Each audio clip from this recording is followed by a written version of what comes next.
Your first family, you're given as a gift from God to that family. And a gift that is given really has no choice who it's given to. Basically, you don't really get to choose the first family, that you're given to.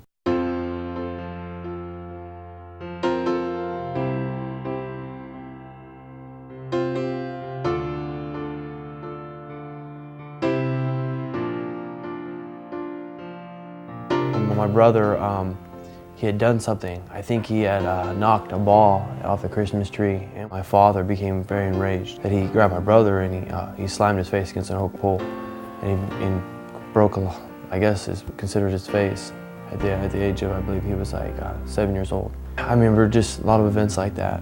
A lot of times that you didn't know if you were going to make it. You didn't know if you were going to make it to the next day. Part of you didn't want to.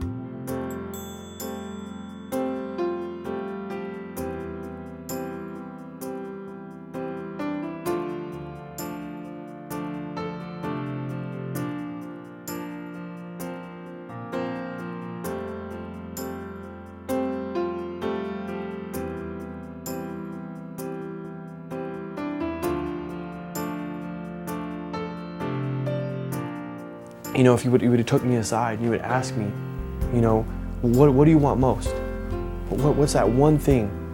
And you would be thinking that I would be like, I want toys, man. I want a bike. I want this, I want that. But I would tell you, I wanted a family. I want somebody to love me. I want somebody to care for me.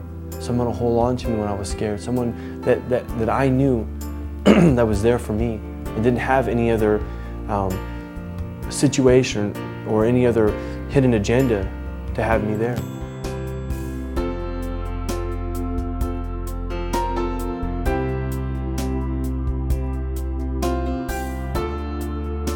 I remember being in homes where it just a lack of feeling was there. You were always like the foster kid.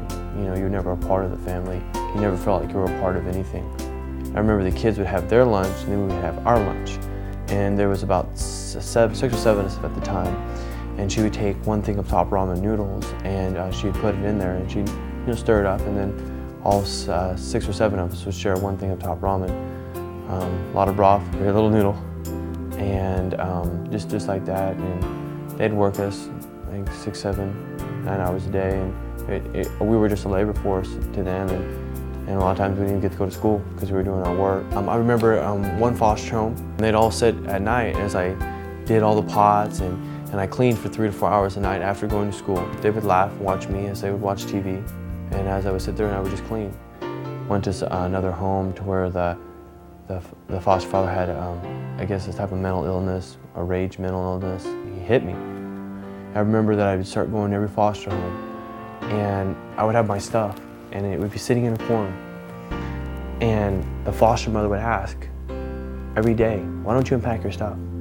And every day I'd wake up thinking what excuse I was going to give her this time. But the real reason was because I knew inside that I wasn't going to be there. I knew that I didn't belong the second I walked in the door.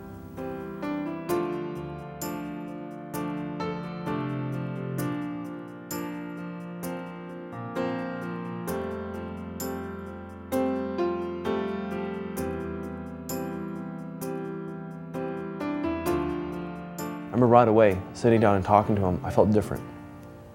I felt the love. I felt a connection there. Like I was not only really wanted, but it was the way I was treated. That love was a Christ love. And the love of Christ, it extends, so much pain and so much hurt. I remember, being able to come into my first foster home. It was like a family. And I remember she was the first foster mother that I ever felt that really loved me. She was the first foster mother that I ever really loved. And the first foster mother that I ever called mom. She treated me like I was her son. This is the first time I walked through the door. It wasn't, there's a foster kid. This is my foster kid. This is my son. You just can't put in words how different it was. To go from never feeling wanted, to go from waking up at night and the only thing you can think about is, I want a home. I want a family. Give me something. And then you get it. And it's like, and it's so hard to believe.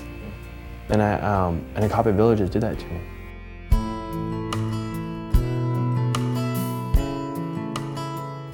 We are looking for a person who loves kids and cares for children. Kids don't care if you have a big house or a little house, but they do care what kind of heart you have.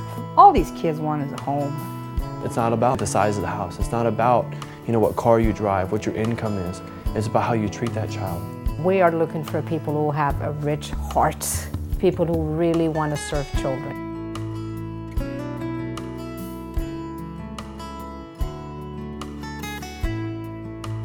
I teach classes on how to understand these children who come from such backgrounds that has had a lot of pain and a lot of neglect.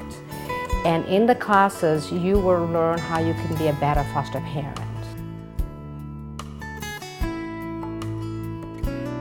Our focus is we really want to make sure that the foster parent is getting the service that they need, and also this child is comfortable in the home. This is the difference I will tell you about Agape. We get so much support. I got someone checking my house.